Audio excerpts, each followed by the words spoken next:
it's a great protection. It takes a lot of emotions out of it if you're able to say, well, you know, our policy's committed to here, and we don't envision, we're not dreaming dreams about God sending us to Honduras. Are you okay with that? Yeah, no, I think definitely, because I think we can spread ourselves too thin. Too thin. You know, and we're not accomplishing as much, but obviously prayerful consideration over what those wheres would be. Yep. All right, we're ready for number 4, which is about partnerships, I believe.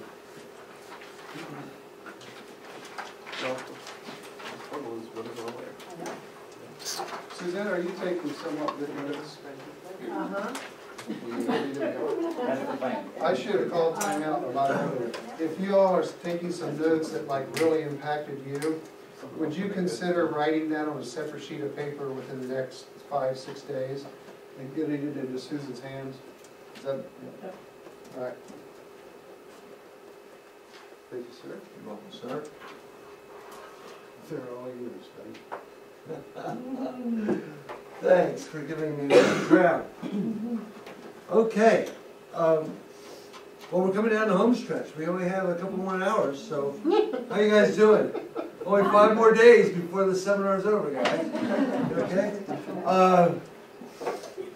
So, how many of you, I'm a missionary from Alpine Chapel, right? Yeah. Is that right? Yeah.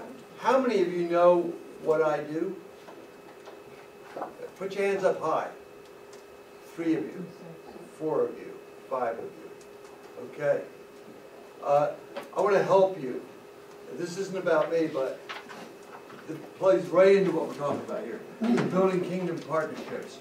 And my job is, I'm a partnership developer for international teams. So what I do is I bring people together to help the oppressed. That's an international team's basic function. And my job is to help bring churches, businesses, individuals, and schools together to work together to make an already effective team or ministry activity better by identifying projects and by then building partnerships around those projects. So for example, the 3 Russians that were just in town are interested in establishing a cultural center in Moscow to address the needs of some of the 5 million Central Asians, Muslims, who are living in Moscow. 5 million Muslims living in Moscow, and many of them are working like slaves. They're in factories, they sleep in the factories, they eat in the factories, they work there 7 days a week. They don't get paid very much at all, but it's better than what they have at home. So we want to establish a cultural center there. Well, our team can't do that by themselves. Our team is stretched real thin. They're in Moscow, so they need partners to come and help them. That's what a partnership looks like. Okay? It's just one model. Okay, so that's enough of the commercial. At least now you know what I'm doing. I'm lead partnership for Moscow. Okay? Lead partnership developer. But that's not just what we're talking about here. So, when Jesus began to call, the purpose of this module. Why are we doing this? To examine why and how to network and develop partnerships. That's the purpose. And the highlight is to determine the depth and scope of our partnerships. Because obviously they have to have a certain definition, right? How deep do they go? How broad do they go? And where's their focus? Okay? So let's do this for 2 minutes. On page 32 in your notebooks. This is a hard question. I want you to write it. I want you to make a drawing. It could be a stick figure. Of what comes to your mind when you think of fishing? Fishing? Yeah, just draw a picture of somebody or something or whatever comes to your mind about fishing.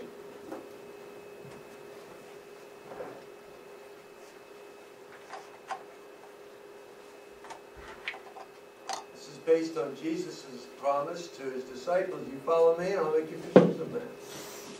So, what does it look like?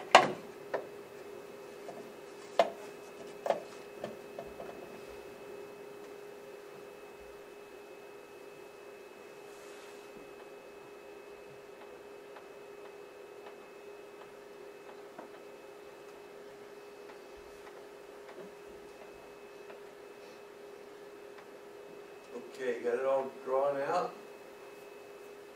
Need a couple more hours? It's not colored, it's okay. All right. Okay. Well, from past experience, here's a picture of what a lot of people think of when they think of fishing. A fisherman. Okay?